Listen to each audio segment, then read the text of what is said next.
हम सबसे पहले आप सबका धन्यवाद करते हैं कि हमने आप लोगों को बुलाया बातें करने के लिए और आप लोग मैं आप सबका धन्यवाद करती हूँ।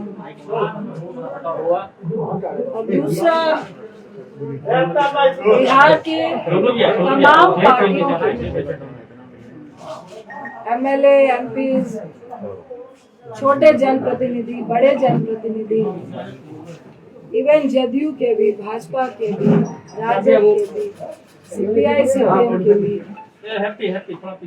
तमाम लोगों ने, कांग्रेस के भी,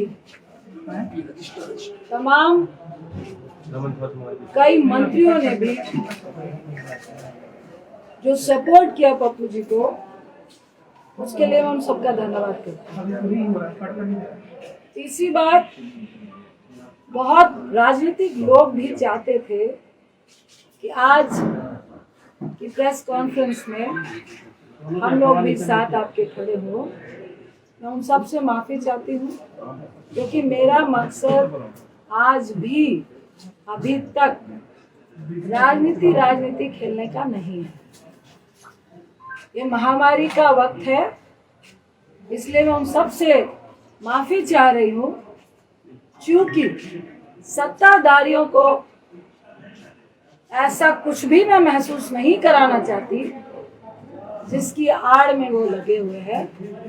ये महामारी का वक्त है, लोगों को बचाने का वक्त है, इसलिए मैं माफ़ी चाहूँगी कि मुझे ये प्रेस कॉन्फ्रेंस को राजनीतिक लोगों के साथ नहीं करना है।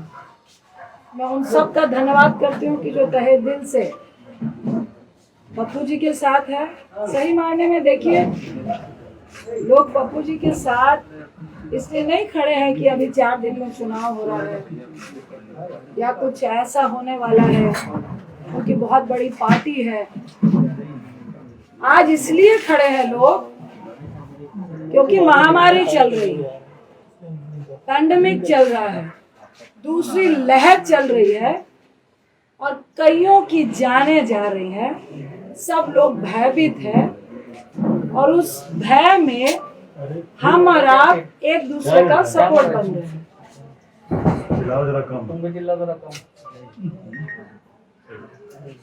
देखिए, मुझे अच्छा नहीं लग रहा कि मैं नीतीश बाबू को कुछ ऐसे सवाल करूं, रूडी साहब से कुछ ऐसे सवाल करूं, भाजपा से कुछ ऐसे सवाल करूं इस वक्त जो मेरे चरित्र में नहीं है। पप्पू जी को आज जेल भेज दिया गया। क्यों भेज दिया गया? किस लिए भेज दिया गया? ऐसा क्या उल्लंघन किया था? ऐसा कौन सा अपराध था? 32 साल पुराना केस, सुबह 9 बजे से घर से लेकर गए हैं। पहले बोला लॉकडाउन का उल्लंघन है। भाई, दिल्ली में लॉकडाउन का उल्लंघन, अगर आपने मास्क नहीं पहना है 500 रुपए का पर्ची काट के आपको वार्न करके भेज देते हैं। ये होता है लॉकडाउन का उल्लंघन। अगर आप ब्रैकेटिंग के पास हैं, जाना चाह रहे हैं, आपके पास कोई सर्टिफिकेट या आप किस लिए जा रहे हैं नहीं है, तो आपको 1000 रुपये 2000 रुपये का चालान है। लॉकडाउन का उल्लंघन वही होता है।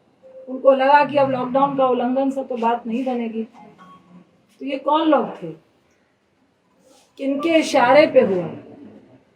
नीतीश बाबू, अगर आप इतने कमजोर और असहाय महसूस कर रहे थे तो भैया हम लोग को भी फोन करके बता देते कि भाई मैं मजबूर हूँ, बहुत कम विधायक आए हैं और भाजपा का सिर्फ बिहार में नहीं पूरे देश में गुंडा राज चल रहा है।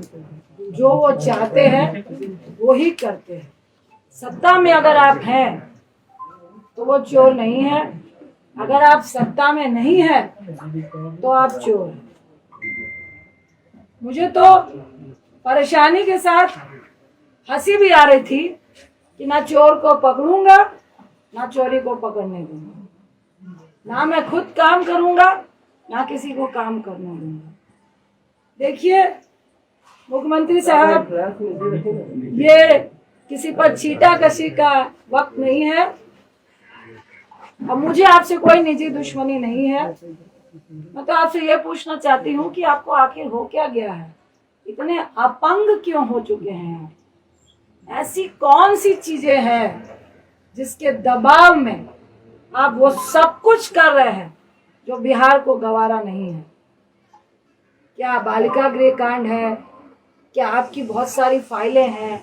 क्या आपके केस है? नीतीश बाबू, मेरा मन नहीं है, लेकिन बताइए, 91 में आप पे हत्या का केस हुआ, 2011 में आपने उसको रफा दफा किया। और हम भी चाहते हैं, हम भी समझते हैं कि राजनीति में केसेस होते हैं, कानून अपनी कार्रवाई करता है। 89 पे पप्पू जी पे केस हुआ। अभी वो तीनों लोग जो इस कांड का सूचक था, जो जिसने बोला कि मेरा किडनैप हुआ, और जो गवाह था, उन तीनों का वीडियो चल रहा है कि ये केस फर्जी है। 32 साल पुराना केस आपको इस महामारी के वक्त याद आया, क्यों? इसी में सारी बातें छुपी है। रूडी साहब, क्या बोलूं? मुझे तो एक शब्द नाम लेने का मन नहीं कर रहा। और मैं उनसे ये सबसे पहले मैं आपके माध्यम से उनसे पूछती हूँ कि आपका राजनीतिक इतिहास क्या है? आप राजनीति में कैसे आए? क्या संघर्ष किया? मैं पूरी बात रूडी जी नहीं बताऊंगी। आप पायलट थे, आप कैसे क्या किए, किनको नौकरियां दिलाइया, किसके आशीर्वाद से आप राजनीति में आए, कैसे मंत्री बने, और आपके घर में उत्तराखंड में फार्म हाउस से लेकर, बिहार से लेकर, दिल्ली से लेकर, कहां कहां पे जितने भी स्टाफ हैं, रूडी साहब आप ही बता दीजिए, सैलरी कहां से उठाते हैं? जो कॉन्स्टिट्यूशन क्लब में आपको इंचार्ज बनाया गया, वहां पे कितना घोटाला हुआ वो आप ही बताएंगे। वहां कितने स्टाफ हैं और कितने काम कर रहे हैं, और कितने आपके यहाँ पे काम कर रहे हैं, वो भी आप ही बताएंगे। आप स्किल इंडिया के मिनिस्टर थे, मोदी साहब ने आपको क्यों हटाया, वो भी आप ही बताएंगे। एम्बुलेंस के ड्राइवर को स्किल इंडिया के तहत आपको ट्रेनिंग देनी थी, क्यों नहीं दी, वो भी आप ही बताएंगे। मेरा तो सवाल इतना है कि जिनके घर पत्थर शीशे के हों, और वैसे लोगों को पत्थर मत मारिए जो सड़क पे पहले से खड़ा है। इतना आसान नहीं होता है।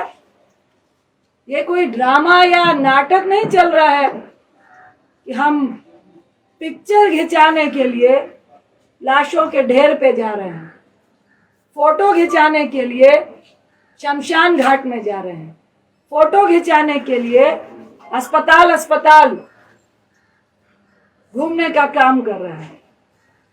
ये मजाक नहीं है।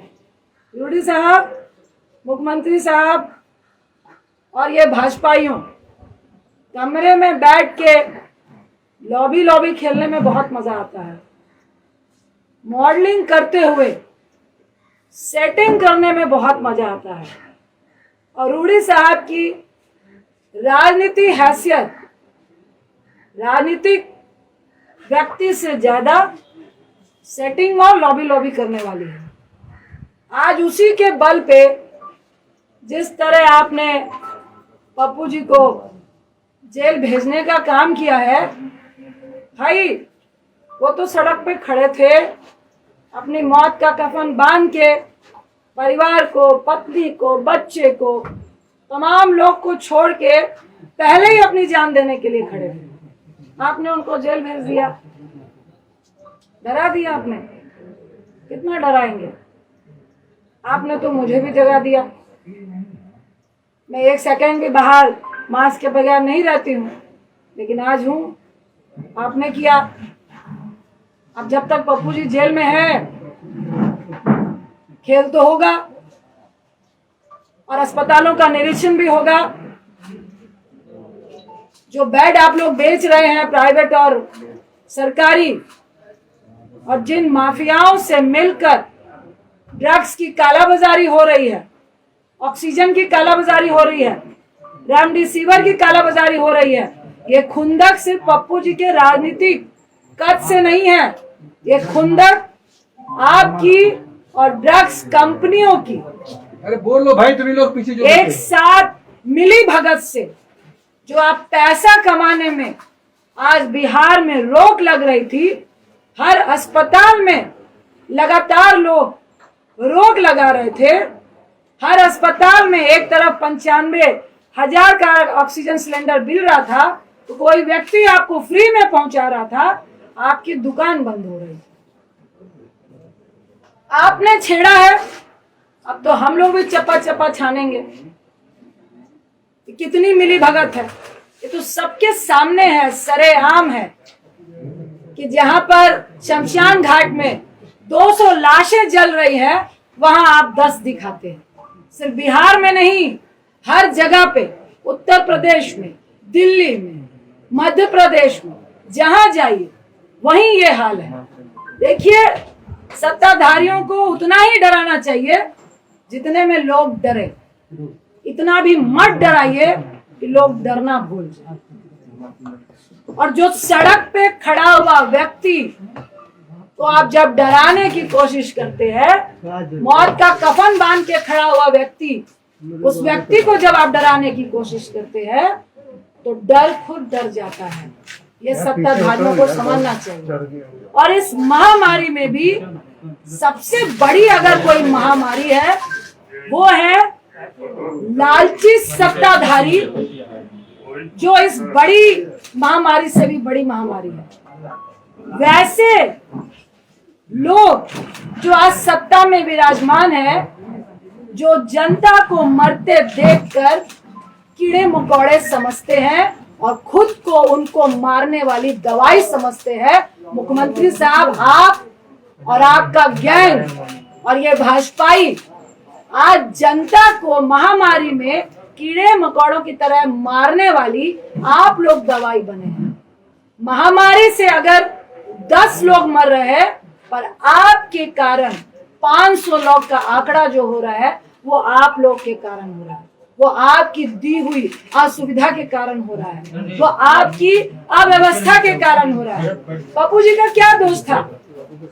आपके तमाम सरकारी अस्पतालों का निरीक्षण, जिसमें आप रूम में बैठ के मास्क लगाकर जूम से बता रहे हैं कि 25,000 रेमडेसिविर है, इतने ऑक्सीजन सिलेंडर है, इतनी दवाइयां हैं, इतने बेड हैं, इतने वेंटिलेटर हैं। क्या आपने ये बताया कि कितने वेंटिलेटर काम कर रहे हैं? अरे मेरी ही कंस्टिट्यूंसी में 6 वेंटिलेटर है, पर मैं राजनीति नहीं कर रही थी। लेकिन इसका यह मतलब नहीं, जो कह रहे थे कि मधेपुरा और सुपौल की खबर लीजिए, आपको डाटा दूं क्या? वहां पे कितने ऑक्सीजन सिलेंडर है, कहां कहां क्वारंटाइन सेंटर है, और कितने आपके वेंटिलेटर चल रहे हैं, और कौन लोग वहां पे जा रहे हैं। अरे आपके पास तो डॉक्टर और नर्स भी नहीं है जो ये बता सके कि ऑक्सीजन देना कैसे है।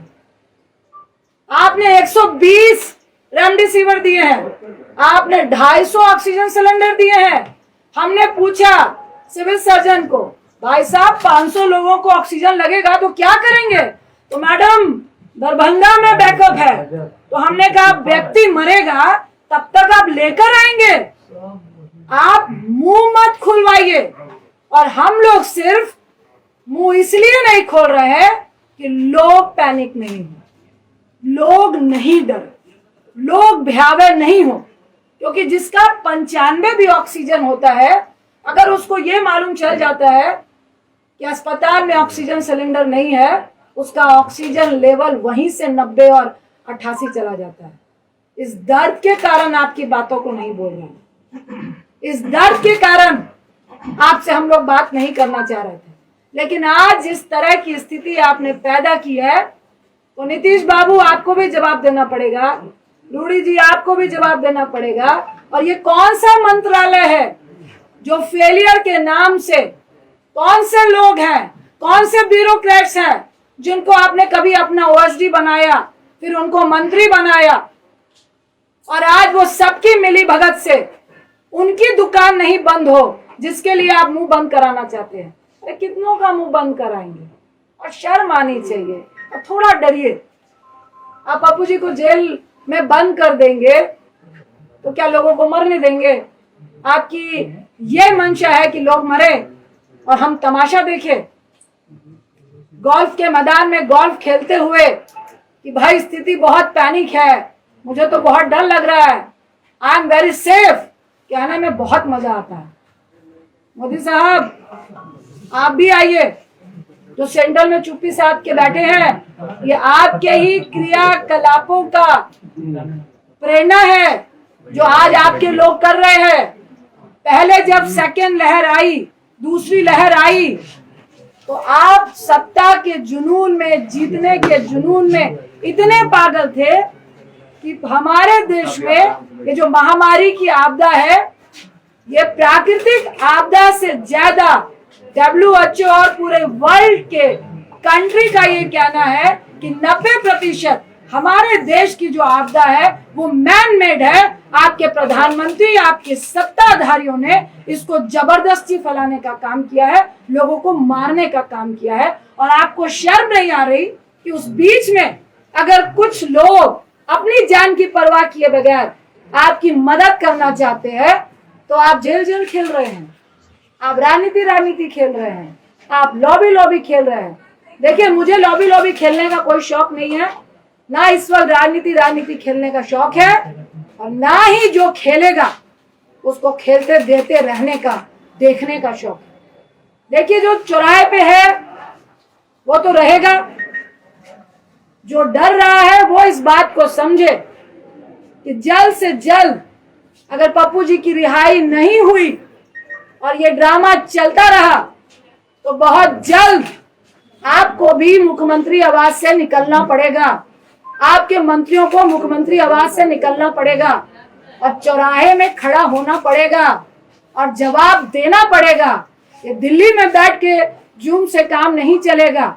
अगर आज आप फर्जी केस में पप्पू जी को जेल में डाल के ये जो प्रशासन और डॉक्टर का खेला खेल रहे हैं, 3 दिन से उनको पटना से मधेपुरा, मधेपुरा से वीरपुर, और अभी प्रशासन और डॉक्टर के सूत्रों से हम बता रहे हैं कि उनको दरभंगा आप भेज रहे हैं, और उसमें डॉक्टर बोल रहे हैं कि हमने लिखा है कि higher medicine, higher doctor facility की रिक्वायर। अब प्रशासन जाने कि उनको कहाँ भेजना है, प्रशासन कह रहा है कि डॉक्टर जाने की उनको कहाँ भेजना है। अरे आपका तो एक भी हॉस्पिटल में ऑक्सीजन सिलेंडर नहीं है। आप पप्पू जी का सीवियर इन्फेक्शन है, सुन लीजिए, शुगर के पेशेंट हैं और 1.25 महीने पहले उनका गॉल ब्लैडर का ऑपरेशन हुआ है, उनके लीवर में 30% प्रॉब्लम है। और अभी मैं आते वक्त भी जो डॉक्टर ने ऑपरेट किया उनसे बात करके आई हूँ कि हैवी रिस्क है कि उनको दोबारा इस हालात में इन्फेक्शन के चांसेस हैं, क्योंकि बहुत नया ऑपरेशन है। उसके साथ ही उनको सीवियर इन्फेक्शन थे, जिसकी सारी रिपोर्ट आपको दी गई है। मैं फिर आपको आगाह करूंगी कि ये खेला बंद कर दीजिए, ये राजनीति बंद कर दीजिए, उनको रिहा कीजिए, और आपके जेल के अंदर वो पॉजिटिव होके आएंगे तो ना मैं माफ करूंगी ना आपको जनता माफ करेगी। और सिर्फ माफी से काम नहीं चलेगा। अगर चंद दिन के अंदर, 2 दिन के अंदर पप्पू जी रिहा नहीं होते हैं और आप ये डॉक्टर और प्रशासन का खेल खेलते हुए उनको हर दिन गाड़ी में 4-4 लोगों के साथ बैठा के जो घुमाने का आप काम कर रहे हैं, तो आप भाजपाई लोग भी सुन ले, मुख्यमंत्री साहब भी सुन ले। रूडी साहब, आपकी जो एम्बुलेंस घर में थी वो सरकारी खजाना था, और एक तरफ लोग 12,000 रुपए पर किलोमीटर एम्बुलेंस के लिए दे रहे थे और तब भी नहीं मिल रही थी। मैं अनशन में बैठूंगी जब तक आपको जेल के अंदर नहीं कर दिया जाएगा। ये खेला खेलना बंद कर दीजिए, ये गंदी राजनीति महामारी के वक्त बंद कर दीजिए। आज मैं फिर कह रही हूं कि मुख्यमंत्री साहब फोन कीजिए, अगर आपको लगता है कि कोई मदद करने में राजनीति कर रहा है, मुझे फोन कीजिए, पप्पू जी को फोन कीजिए और बताइए कि पप्पू जी मदद कीजिए, महामारी है, हम सब मिलके काम करेंगे। लेकिन ऐसे मत कीजिए जहां आपको लग रहा है राजनीति हो रही है। हम आपको सहयोग देने के लिए तैयार हैं। फिर आपको आगाह कर रही हूं, इस महामारी में राजनीति मत कीजिए, किसी की जान मत लीजिए। अगर हमारी फैमिली को आप खतरे में डालेंगे, अगर आप बिहार की जनता को खतरे में डालेंगे, अगर हमारे बच्चों को आप खतरे में डालेंगे, तो आपका परिवार भी मुख्यमंत्री आवास में नहीं बैठ पाएगा। आपका बेटे की मैं रिस्पेक्ट करती हूँ, भूल हो गई, आपका पूरा परिवार नहीं है, लेकिन मैं टिप्पणी नहीं करूंगी। भाजपाइयों का परिवार है, जो मॉडलिंग करते हैं उनका परिवार है, और मुझे सबके परिवार के लिए दया है और सबके परिवार की फिक्र है। इसीलिए हम लोग चुपचाप बैठे थे, इसीलिए आज मेरा बेटा यहाँ नहीं आया, क्योंकि मैंने अपना रिस्क लिया, उसका नहीं लिया। बेटा रुक जाओ, पैंडेमिक चल रहा है और ये बहुत गुंडई राज वाले लोग हैं, किसी की परवाह नहीं है। जब जनता को ये कीड़े मकोड़े समझते हैं तो हम लोग की क्या औकात है। लेकिन औकात उसी की होती है जो गोल्फ लिंक में बैठकर गोल्फ खेल रहा होता है और पेस्ट्री होता है, जो सड़क पे होता है, उसको औकात दिखाने की कोशिश नहीं कीजिएगा। मैं इतना ही कह के मुख्यमंत्री साहब, अब ये राजनीति बंद कर दीजिए। उनको इस फर्जी केस से वीडियो वायरल हो रहे हैं, वो सब दिख चुका है कि वो फर्जी केस है, उनको रिहा कीजिए और हम लोग सब मिलकर इस महामारी से लड़िए। क्योंकि एक तरफ आप इतनी घटिया राजनीति कर रहे हैं और दूसरी तरफ तीसरी लहर की बात इस देश में हो रही है, उसकी चिंता कीजिए। अपनी राजनीतिक रोटियां सेकने की चिंता मत कीजिए। अगर आपको डर लग रहा है उनके कद से, तो चुनाव अभी बहुत दूर है, तब तक जनता भूल जाती है। ये आपको हम लोगों से ज्यादा मालूम है, इसलिए महामारी की फिक्र कीजिए, राजनीति की फिक्र मत कीजिए। बहुत बहुत धन्यवाद। मैम, हाईकोर्ट में याचिका भी इसे खारिज कर दिया गया है, जो जानकारियां हमें मिली है। देखिए, वो खारिज नहीं है, उन्होंने कहा कि आप प्रोसेस से आइए। ये देखिए, हमको सबसे पहले मैं कहूंगी कि मुझे कोर्ट पे पूरा विश्वास है, न्यायपालिका पे पूरा विश्वास है। इन्होंने सोची समझी साजिश से इनको जेल भेजा, क्योंकि 17 तक कोर्ट बंद है और कोई भी मैटर इस तरह से सुना नहीं जा रहा है। लेकिन आज हम लोगों ने मेंशन किया है, इन्होंने तो सुप्रीम कोर्ट की भी धज्जियां उड़ाई है। सुप्रीम कोर्ट ने कहा है कि इवन 7 साल से नीचे वाला भी कोई मुजरिम भी है, उस पे भी अगर जेल जाने की नौबत आती है, तो आप इस पैंडेमिक में उसको जेल नहीं ले जाएंगे। और अगर कोई जेल में है भी, तो उसको 90 दिनों की आपको पैरोल देनी है। सही मायने में कानूनी तरीके से जब इनको मधेपुरा भेजा गया, तो मजिस्ट्रेट को ही खड़े खड़े इनको बेल दे देनी चाहिए थी। लेकिन ये रणनीति है, और मैं नहीं चाहते हुए मैं कहूंगी कि दबाव में है। वहां पे कुछ हो रहा था, लेकिन रात के 8 बजे नहीं हुआ। ये लोग खरीद रहे हैं और इनको जबरदस्ती इस मंशा से तंग किया जा रहा है कि पप्पू जी तंग हो, 4-5 दिन रहे, उनको भी महामारी से डर लगे, उनको भी जेल से डर लगे। जब वो डर जाएंगे तब हम देखेंगे। ये एक षड्यंत्र चल रहा है और इसमें सुप्रीम कोर्ट की भी धज्जियां उड़ाई जा रही हैं। आज हम लोगों ने मेंशन किया है डॉक्टर मेडिकल को लेके ही कि सुप्रीम कोर्ट का हवाला देते हुए इनको जमानत मिलनी चाहिए। आपने 4 लोगों को सड़क पे खड़ा करने की बात कही थी, नाम मेंशन नहीं किया आपने। देखिए, जब खड़े होंगे तो आप खुद देख लेंगे कौन कौन मंत्रालय इस पैंडेमिक में फेलियर है और किन की नींद हराम हो रही है और किसका किसका माफियाओं से और इस ड्रग्स माफियाओं से बिजनेस चल रहा है, वो पूरा बिहार जाना। बिहार में है, आप कब तक बिहार में रहिएगा मैडम? बंद करा दिया गया है, बहुत जगह लोग जो है खा नहीं पा रहे हैं, जो खाना मिलता है उसको। देखिए, ये मैं कहूंगी कि महामारी में बहुत ही घटिया किस की राजनीति हो रही है। हम लोग का खाना अभी भी बन रहा है, लेकिन वो परमिशन नहीं दे रहे हैं, पास नहीं दे रहे हैं। हम लोग फिर पास के लिए लगे हैं। मैडम आप कब तक बिहार पास में हैं? नहीं देंगे तो हम लोग वोट देंगे। मैडम कौन सी बात आपने कही? कब तक आप बिहार में मैडम पप्पू यादव उजागर कर रहे थे काफी खुलासों को, आप उनको कंटिन्यू रखेंगी जो वो कर रहे थे? देखिए, और कहीं प्रशासन भी आप पर ये कार्रवाई कर सकती है? मैं बिहार हूँ, मैं दिल्ली हूँ, मैं कहाँ हूँ, लेकिन आपके अस्पतालों का निरीक्षण लगातार चलेगा और आपके अस्पतालों की पोल अगर आपने सही नहीं की तो वो आप लोग फोटो देखेंगे, उसके वीडियो चलेंगे। जहाँ पे ऑक्सीजन की कमी होगी जो हम लोग से मांगेंगे उनको ऑक्सीजन मिलेंगे। जहाँ से रेमडेसिविर ब्लैकमेलिंग होगा वहाँ भी उनका पोल खुलेगा और जिनको जरूरत पड़ेगी दवाइयों की वो भी हम लोग देंगे।